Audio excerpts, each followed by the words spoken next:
જય શ્રી કૃષ્ણ મિત્રો। આ વિડીયોમાં માતા લક્ષ્મીને અતિ પ્રિય એવું કનકધારા સ્તોત્રનો પાઠ કરીશું, જે ધનતેરસ અને દિવાળીના દિવસે આ પાઠ કરવાનો મહિમા છે। ધનતેરસ અને દિવાળીના દિવસે મહાલક્ષ્મીની ઉપાસના પૂજા સાથે જે વ્યક્તિ આ સ્તોત્રનો પાઠ નિયમિત 3 સમય કરે તો તેની દારિદ્ર્યતા દૂર થાય છે અને અપાર ધન સંપત્તિના માલિક બને છે। આ કનકધારા સ્તોત્ર શ્રીમદ આદિ શંકરાચાર્યજીએ રચેલું છે। શાસ્ત્રોમાં વર્ણવ્યું છે કે એકવાર શંકરાચાર્ય દેશાટન કરતાં કરતાં એક ગરીબ સ્ત્રીના ઘરે પહોંચ્યા। પેલી સ્ત્રીએ ઋષિને અર્પણ કરવા એક આમળું આપ્યું અને પોતાની આર્થિક સ્થિતિ અંગે જણાવી પૈસા માટે કરગરવા લાગી। શંકરાચાર્યે તેની પાસે આમળાનું ફળ લઈ મહાલક્ષ્મીજીનું ધ્યાન ધરીને ફળ ધર્યું અને એક સ્તોત્રનું પઠન શરૂ કર્યું।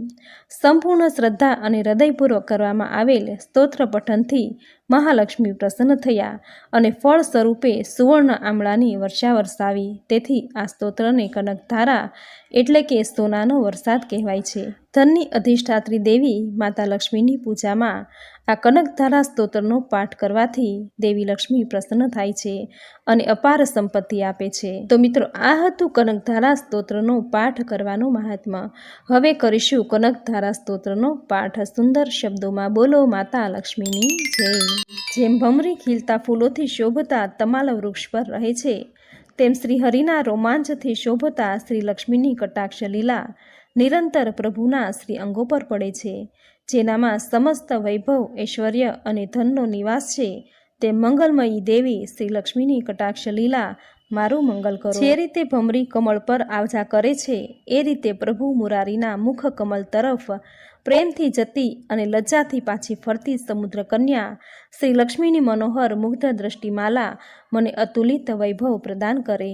જે દેવરાજ ઇન્દ્રનું ઐશ્વર્ય આપવા સમર્થ છે, જે મૂર દૈત્યના શત્રુ શ્રીહરિને પણ આનંદ પ્રદાન કરે અને નીલકમલ જેનો ભાઈ છે એવા શ્રી લક્ષ્મી દેવી પોતાના અર્ધ ખુલ્લા નેત્રોની દ્રષ્ટિ ક્ષણ માટે પણ મારા પર નાખવાની કૃપા કરે। આનંદ કંદ સચ્ચિદાનંદ શ્રી મુકુંદનું સાનિધ્ય મેળવી જેઓ કામથી વશીભૂત કીકી અને ભ્રમરોથી અધખુલ્લા નેત્રે તેમના તરફ એકટક નિહાળી રહ્યા છે, એવા લક્ષ્મીજીની કૃપા દ્રષ્ટિ અમારા માટે પણ ઐશ્વર્ય પ્રદાયક હો। કસ્તુભ મણિની વિભૂષિત ઇન્દ્રનીલિમયી હાર પ્રભુ મધુસૂદનના વૃક્ષ સ્થળને શોભાવી રહ્યો છે, ત્યાં સદા નિવાસ કરનારા શ્રી લક્ષ્મી દેવી પ્રભુના ચિત્તને પણ કામપ્રદ બનાવી દે છે। એવા કમલમાં નિવાસ કરનારા શ્રી લક્ષ્મી દેવીની કટાક્ષ માલા મારું મંગલ કરો। જે રીતે મેઘની ઘનઘોર ઘટામાં વીજળી ચમકતી રહે છે, એ રીતે કૌટુંબ શત્રુ શ્રી વિષ્ણુ ભગવાનના મેઘ સમાન મનોહર વૃક્ષ સ્થળ પર તમે વીજળી સમાન દેદીપ્યમાન રહો છો। વિશ્વની માતા ભાર્ગવ પુત્રી ભગવતી શ્રી લક્ષ્મીની પૂજનીય પ્રતિમા મારું કલ્યાણ કરો। સમુદ્ર રૂપી શ્રી લક્ષ્મીની મદિલી અર્ધ વિકસિત ચંચળ દ્રષ્ટિના પ્રભાવથી મંગળ મૂર્તિ પ્રભુ મધુસૂદનના હૃદયમાં કામદેવે પ્રથમ સ્થાન પ્રાપ્ત કર્યું। એ મંગલ દ્રષ્ટિ મારા પર પણ પડો। ભગવાન નારાયણની પ્રિયતમા શ્રી લક્ષ્મીજીના નેત્રરૂપી મેઘ કરુણારૂપી અનુકૂળ વાયુથી પ્રેરાઈને દુષ્કર્મ રૂપી ગરમીને દીર્ઘકાળ માટે દૂર કરી મારા જેવા વિષાદગ્રસ્ત અને દિન દુઃખી ચાતક પર કૃપારૂપી વર્ષા કરો। વિશિષ્ટ મતિવાલા મનુષ્યો પોતાના સત્કર્મથી જેમના પ્રીતિપાત્ર બની જેમની કૃપા દ્રષ્ટિથી અનાયાસ સ્વર્ગ પ્રાપ્ત કરે છે, એ કમલાસનના કમલા લક્ષ્મી દેવીની વિકલિત કમલના ગર્ભ જેવી કાંતિવાન દ્રષ્ટિ મારી અભિલાષા પૂર્ણ કરે અને સંતાનાદિની વૃદ્ધિ પ્રદાન કરે। સૃષ્ટિના સર્જન સમયે વાઘ દેવતા બ્રહ્મ શક્તિ છે, જે સૃષ્ટિના પાલન સમયે શ્રી વિષ્ણુની પ્રિયા લક્ષ્મી વૈષ્ણવ શક્તિ છે અને જે સૃષ્ટિના સંહાર સમયે શાકંભરી દેવી અથવા શિવજીની રુદ્ર શક્તિ છે, એ ત્રિલોકના ગુરુ વિષ્ણુની પ્રિયતમા ભગવતી લક્ષ્મી દેવીને મારા નમસ્કાર હો। હે લક્ષ્મી દેવી, એ શુભ કાર્ય ફલદાયિની શ્રુતિ સ્વરૂપા આપને પ્રણામ છે। રમણીય ગુણોના સાગર સમા રતિ સ્વરૂપ આપને નમસ્કાર છે।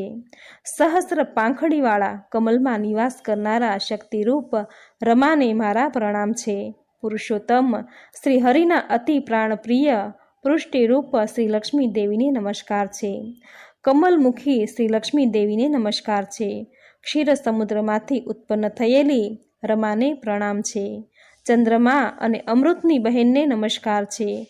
ભગવાન નારાયણની પ્રિયતમા શ્રી લક્ષ્મી દેવીને નમસ્કાર છે. હે કમલનયની, આપના ચરણોમાં કરેલી સ્તુતિ ઐશ્વર્યદાયિની, આનંદકારી, સામ્રાજ્ય પ્રદાન કરનારી અને પાપોનો નાશ કરનારી છે. હે માતા, મને આપના ચરણ કમલોમાં પ્રણામ કરવાનો સદા શુભ અવસર મળતો રહે તેવી કૃપા કરો.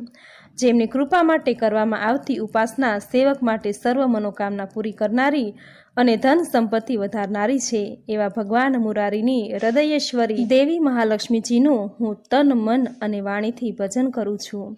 એ શ્રીહરિના પ્રિય પત્ની, આમ કમલ કુંજમાં નિવાસ કરો છો. આપના ચરણ કમળો નીલકમલ જેવા શોભે છે. આપ શ્વેત વસ્ત્રો, ચંદન, માલાદી વૈભવ પ્રદાન કરનારા, આપ મારા માટે પ્રસન્ન થાવો.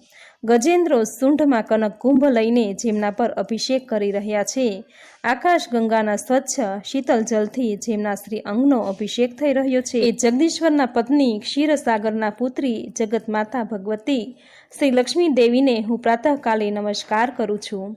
હે કમલ નયને, હે વિષ્ણુ પ્રિયા શ્રી લક્ષ્મી દેવી, હું મહાદીનહીન છું. આથી સ્વાભાવિક આપની કૃપાને પાત્ર છું. આપ કરુણ સભર અને તરંગાયિત કૃપા દ્રષ્ટિ મારી તરફ નિહાળો. જે મનુષ્ય આ સ્તોત્રથી નિત્ય ત્રણેય વેદ સ્વરૂપ ત્રિલોકની માતા ભગવતી રમાની ઉપાસના કરે છે, તે આ પૃથ્વી પર અતિ સૌભાગ્યશાળી અને મહાગુણવાન બને છે. વિદ્વાનો પણ એ મનુષ્યના ભાવ સમજવાની ઈચ્છા રાખે છે.